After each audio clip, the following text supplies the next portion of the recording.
Hey guys, LevelCap here. Today is Monday, which means it's time for an episode of Loadout, the series where you guys, the viewers, get to pick a gun and customization for me to use. The way you do this is you leave a comment down below letting me know what kind of weapon and accessories you'd like me to run with, and I will pick one of the top rated comments for the next episode. Today's top comment comes from Jesse LaRue. He says, Overwatch Soldier 76. Primary is the Scar H or the AK-12. Optic, none. Accessory, laser sight to boost hipfire accuracy. Muzzle will be none or heavy barrel. I decided to go for none in this situation.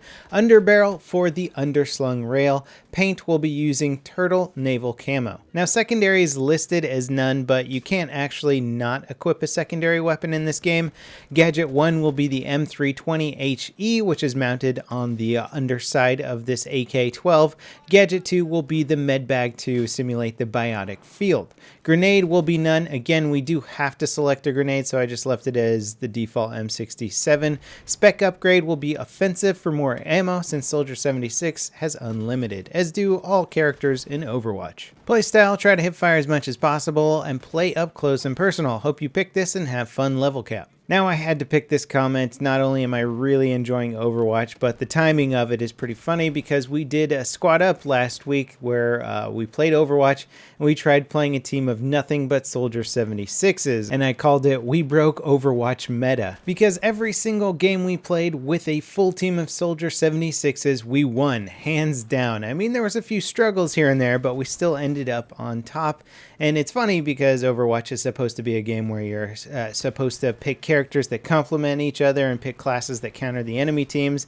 And every single time we went with Soldier 76s, the enemy teams could not figure out a way to defeat us. And funny enough, one of the reasons why he's such an easy to use and effective character is that he replicates the battlefield for medic so closely. His biotic field is essentially a med bag. You pop it down, it heals you, it heals your teammate. So great, he can heal himself and he can heal his teammates. Then he's got an assault rifle, which is very effective at pretty much any range, replicated here with the AK-12. I mean, it looks more like an M4 in the game, sort of a futuristic M4, but that doesn't really matter. The AK-12 does the job. He's also got good hipfire accuracy in the sense that there is no aiming down sights in the game, so the laser sight does help sort of replicate that feeling, although it's not really going to work at the further ranges in Battlefield. Now, does this loadout translate? Absolutely. I was tearing it up with this. Yeah, the AK-12 isn't necessarily my top pick for an assault rifle, especially if I'm supposed to play close quarters. I'd rather have something with slightly higher rate of fire,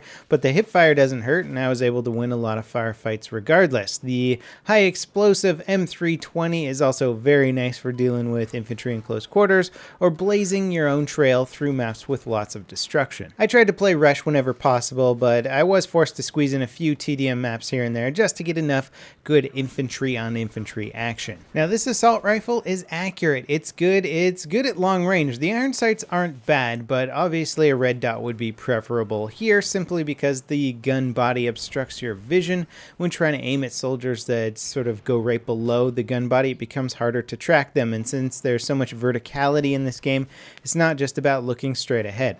Plus, if you're a good player, you're going to be aiming for those headshots, and if you line up a headshot with the iron sights on this, basically the iron sight itself is going to obscure most of your enemy player when you're shooting at further ranges. Now, I used to run with the M320HE a lot just because it was so much fun to have that ability to blow open walls and move through the map the way I wanted, and definitely some of my old school play style and play habits were coming back. It's also a fun little one and done weapon for peeking corners quickly and just shooting somebody right in the face with a grenade. Now, I do burn through my magazine here and just instinctively switch to my sidearm, which happens to be the Deagle at the time to finish off this guy, but then switch back to the primary. Didn't really use the sidearm too much this whole time I was gaming. I was trying to honor the loadout for the most part, but just so many things are ingrained in you when you play the game for so long that you're like, oh, out of ammo, switch to the sidearm. And trying to break habits that have been ingrained in you for hundreds and hundreds of hours of gameplay is a little bit tricky. Now, what I like about the AK-12 for sort of representing Soldier 76 in this loadout is that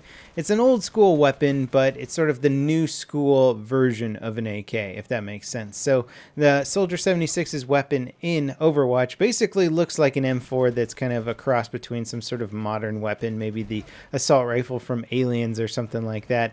And so it's got this very old school but new school look at the same time, which the AK-12 definitely represents. It's also got sort of a slower rate of fire, which Soldier 76's rifle in the game has as well. Now, I like the AK-12. It's a fun assault rifle to use. I wouldn't put it on my top assault rifle list, and I didn't. If you watch my best assault rifles video, I kind of went over a bunch of the better ones out there.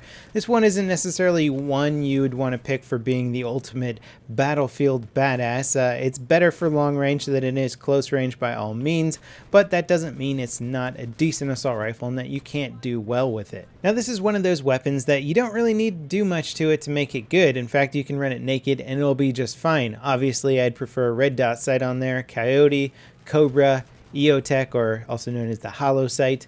Those would be just fine on this weapon, and you could run like a stubby grip if you wanted to, angled foregrip.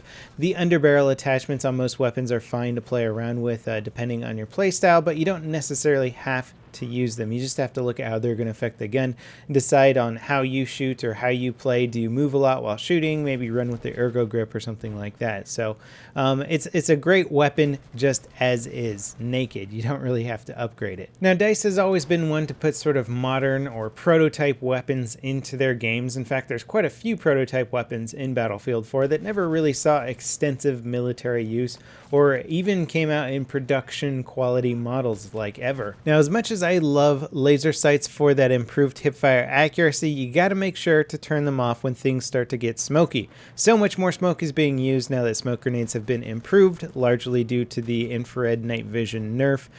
So basically, you just want to be really careful with when you activate that laser sight. Not to mention, if you're just kind of running around not sure where the enemies are, your laser sight can give you away, especially at a distance to the enemies. They'll pop up as bright red or bright green. And they'll be like, oh, look, there's a guy over there. He's sort of highlighted himself. So you want to make sure that you're kind of careful about when you use it and when you activate it. Anyway, as you can see from the gameplay, the slower rate of fire on this weapon certainly didn't slow me down, and the only real upgrade I would make to the Loadout is probably a red dot sight. Anyway, that wraps it up for today's episode of Loadout. Don't forget to leave your Loadout comments down below, letting me know what to run with for next week's episode. As always, thanks for watching. I hope you enjoyed it, and I'll see you next time. This is LevelCap, signing off.